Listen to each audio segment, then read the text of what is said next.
Hey, what's up guys, you're watching Fakhar Codes and welcome to the fourth video of HTML CSS course। इस video में हम लोग देखेंगे div के tags and other different container tag, उनको समझेंगे कि वो क्यों यूज़ होता है, कैसे यूज़ होता है। So let's get started. Now मैं एक बेसिक ओवरव्यू दे देता हूँ कि what is a div. Div का मतलब होता है डिवीजन, और ये HTML में एज अ कंटेनर यूज़ होता है। इसका कोई स्पेसिफिक पर्पस नहीं है, रादर देन इसमें हम लोग दूसरे एलिमेंट्स को इंसर्ट करके ग्रुप कर सकते हैं एंड उनको स्टाइल कर सकते हैं एज अ ग्रुप फॉर्म, कि मतलब वो स्टाइल उस पूरे ग्रुप के एलिमेंट्स पे ऐड हो। ये है एक ओवरव्यू। अब मैं अपना जल्दी से विजुअल स्टूडियो कोड खोल लेता हूँ एंड मैं इधर एक फ़ाइल बना लेता हूँ index.html। एंड यहाँ पे मैं थोड़ा सा जूम कर लेता हूँ ताकि आप लोगों को सुकून से दिख जाए। और एक basic boiler plate and template insert कर लेता हूँ जो एक बेसिक होती है। तो H1 एंड फिर हमारे पास आ जाएगा पैराग्राफ का टैग।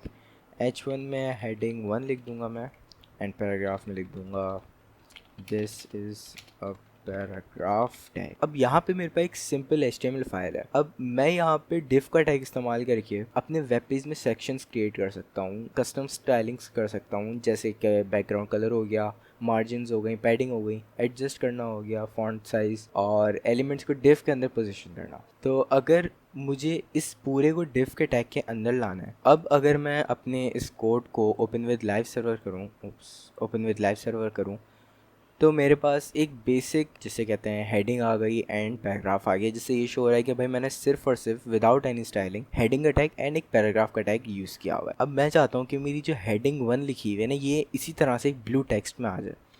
तो मैं क्या करूँगा उसके लिए, मैं इसके लिए इसके अंदर क्लास दूंगा एंड स्टाइलिंग कर दूंगा CSS। इसमें हम लोग 3 तरह की CSS कर सकते हैं obviously, inline CSS, external CSS and internal CSS। मैं इंटरनल और एक्सटर्नल ही प्रेफर करता हूँ। तो मैं इसको एक क्लास दे दूँगा हेड, एंड हेड के टैग में मैं स्टाइल का टैग ओपन कर लूँगा और इधर कॉल आउट कर दूँगा हेड की क्लास को, एंड मैं इधर लिख दूँगा बैकग्राउंड कलर इक्वल्स टू, ये हमारे पास ब्लू आ रहा है, एक्वा ब्लू या ये वाला ब्लू नॉर्मल, एंड ये हमारे पास मेरे हेडिंग का टैग ब्लू हो गया। अब अगर आप लोग ध्यान दें तो हेडिंग का टैग एक कंटेनर ही है।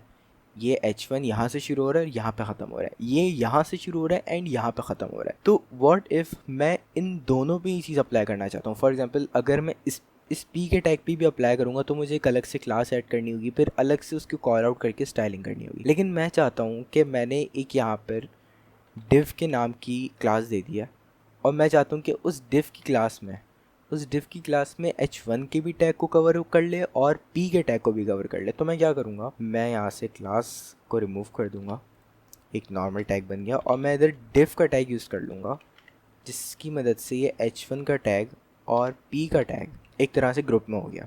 अब मैंने इसको यहाँ पे एग्जाम्पल क्लास नेम दिया था div1 के नाम से, तो अगर मैं इसको कॉपी करके इधर क्लास दे दूँ, क्लास div1, तो मेरे पास ये दोनों के दोनों में शो हो रहा है। अब मैं चाहता हूँ कि इसका फॉन्ट कलर वाइट हो जाए, तो मैं इधर इसको कलर दे दूँगा वाइट, एंड ये मेरे पास आ गया वाइट कलर में। अब मैं चाहता हूँ कि यार ये हमारी चीज़ बहुत अजीब सी लग रही है, तो मैं इसके अंदर क्या क्या चीज़ें इंप्रूव कर सकता हूँ।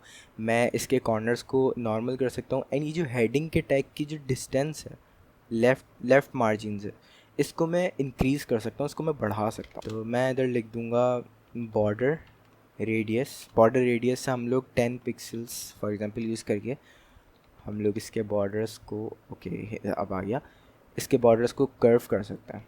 ठीक है। अब अगर मैं चाहता हूँ कि भाई ये 10 पिक्सल्स तो बहुत ज़्यादा हो गया है, तो इसको मैंने कम कर दिया।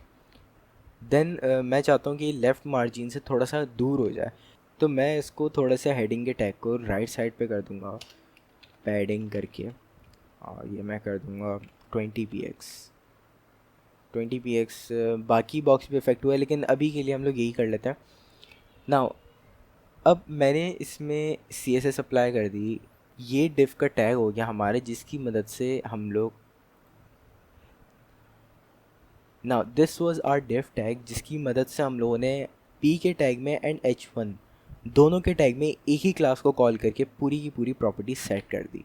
HTML में हमारे पास मेन, सेक्शन, आर्टिकल जैसे टैग्स एक स्पेसिफिक कंटेनर का काम करते हैं, जो हमें कंटेंट को सिमेंटिकली स्ट्रक्चर करने में मदद करते हैं।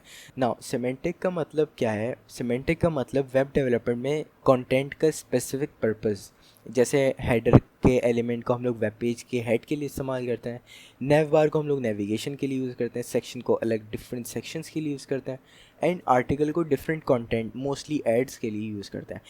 आई नो आप लोग को इनमें से नैव सेक्शन आर्टिकल ये सब समझ नहीं आ रहा होगा, इसके लिए मैं एक स्पेसिफिक वीडियो बनाऊंगा जिसकी मदद से आप लोग इस सब को सीख पाएंगे। डिव टैग्स और दूसरे कंटेनर टैग्स के इस्तेमाल से हम लोग अपने वेब पेज को ऑर्गेनाइज एंड विजुअली अपीलिंग बना सकते हैं। आई होप कि आप लोगों को डिव के टैग्स में प्रॉपर अंडरस्टैंडिंग हो गई होगी। आई होप कि आप टॉपिक सही से समझ गए होंगे। If not, feel free to ask questions in the comment section below. मिलते हैं आपसे नेक्स्ट वीडियो में। अपना ख्याल रखिएगा। Happy coding.